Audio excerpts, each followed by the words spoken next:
So are things getting worse for OpenAI? Recently, there was a story about how Microsoft is essentially having a bunch of issues with OpenAI, and apparently, Microsoft may actually want to get a little bit more independence from OpenAI rather than relying on their AI models. So let's actually take a look at this story because it goes a little deeper than what you think. Let's take a look at this article. This is the article that had a lot of people freaking out about OpenAI and Microsoft's relationship. Now, essentially, one of the big points of contention was the fact that Mustafa Suleyman wasn't getting the answers that he wanted. Apparently, there was a recent video conversation, which is, of course, basically a Zoom call, in which Mustafa Suleyman wasn't getting the answers he wanted. Now, if you don't know who Mustafa Suleyman is, he's actually the CEO at Microsoft's AI division. So this is the guy that is leading the AI section of Microsoft. Now, it says here that the last fall during a video call with senior leaders at OpenAI and Microsoft, Mustafa Suleyman, who leads Microsoft's in-house AI unit, wanted OpenAI staffers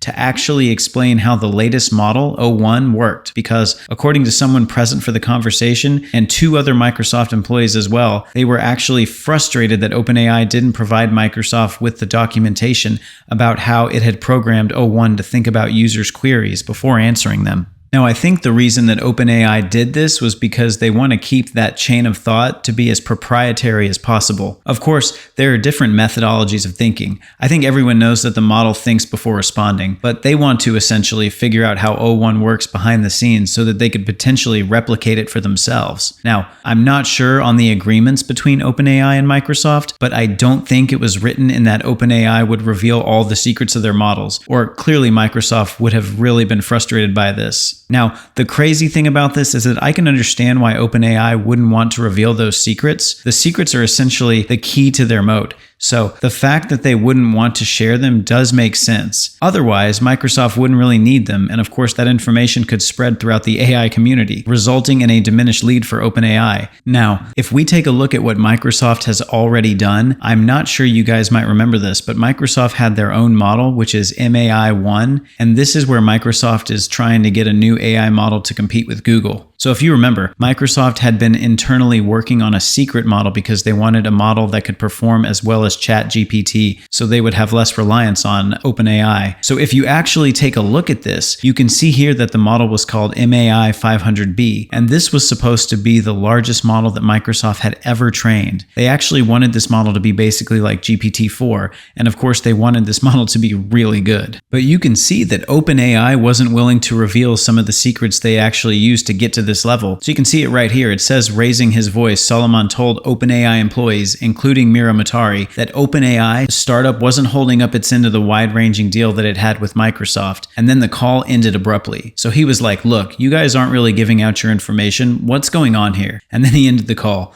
So that, of course, is not great. And the article continues to talk about how there are conflicts in mandates, according to executives in his unit. So first, Suleyman must simultaneously carry on the OpenAI partnership through which the two companies share information about AI research and development. But at the same time, Suleyman also is under orders to put Microsoft on a path to self-sufficiency in AI, so it won't have to rely indefinitely on OpenAI's tech for the majority of Microsoft's AI products. So you can sense right here that it's pretty difficult to do that because, there are conflicting interests. If you're working with OpenAI on AI, of course, you're going to be talking with them about a lot of AI research. And if you talk about certain pieces of AI research, which are breakthrough pieces, then you could, of course, use that knowledge and information to power Microsoft's AI products. So I guess OpenAI would probably be thinking that this whole situation doesn't make sense. Now, all of this isn't really good for both partners because one of the problems, and I'm guessing this is why Microsoft is kind of frustrated with OpenAI, is the fact that they recently completed the training of the family of Microsoft's models internally referred to as MAI that perform nearly as well as the other models from OpenAI. And apparently, they're also training reasoning models which use a chain of thought, and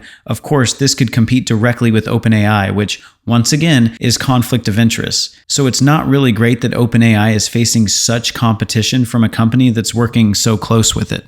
So as you can also see here that Microsoft staff are already experimenting with swapping out the Microsoft models for OpenAI's models in Microsoft's Copilot. And the company is considering releasing these models later this year, which I think would be super, super interesting. And then you can see right here that one of the craziest things about this as well that is Microsoft has been hedging its bets to actually look at different models to try out in Microsoft Copilot. So I don't know if this is because they've been arguing with OpenAI or there have been some disagreements, but Microsoft is looking to get some other models for Copilot, something which does not necessarily belong to OpenAI. Now, of course, this is not good news for OpenAI because you want Microsoft to be using your models and be dependent on your models so you can keep the partnership smooth and keep getting funding. You can see right here that it says it's an incredibly competitive and creative time. Suleiman said in an interview, "We are now using under the hood essentially all of the models from major labs, including all of the open source models, and we are experimenting with them. We're flighting them, and that's not what anyone thought would happen." So it looks like they're no longer just depending on OpenAI, and that's definitely not something that's good for OpenAI in the long run. And if we look back at this interview, Satya Nadella gave this interview, and he actually spoke about the fact that Microsoft is going to be using different open source models. A corporation, an enterprise, an IT department,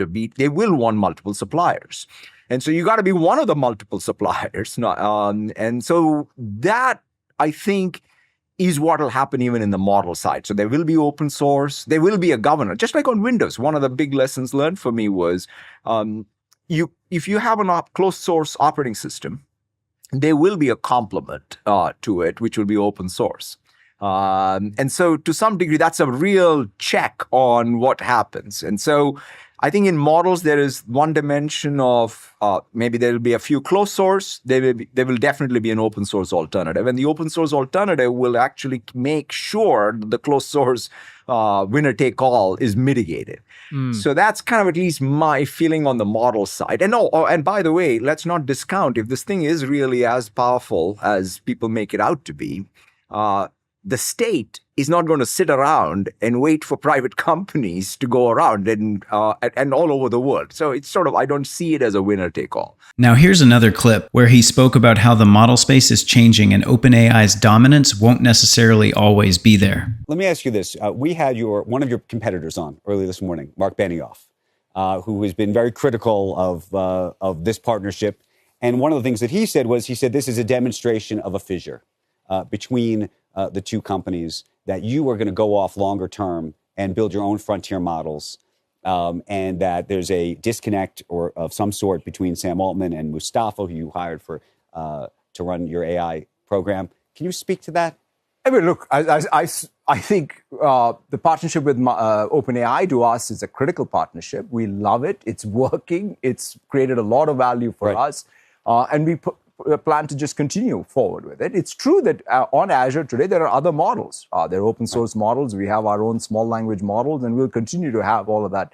Because customers at the end of the day are going to demand choice there, and that's fine, and we'll make sure we support it. But having a leading model on Azure exclusively is a great advantage to us, and it's good. Let me ask you this. So I talked to Sam Altman at DealBook just about a month and a half ago now, and he says, I don't think we're disentangling, to your point. He says, look, I will not pretend there are no misalignments or challenges. Obviously, there are some. On the whole, he said that he thinks it's tremendously positive.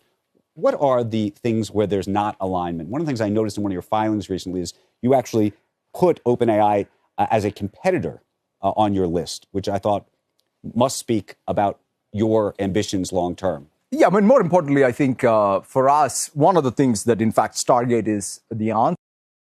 You know, Sam wants to continue with the scaling laws to build out more compute in order for him to train more models. And we have a ROFR, so he comes to us first. If we meet those needs, then we clear it. If not, he can go to these other providers. And so therefore, I think it works out well for Sam and for us. So this was an adjustment, quite frankly, that we made in order to support both his needs, while at the same time keeping the integrity of what we wanted as the strategic value.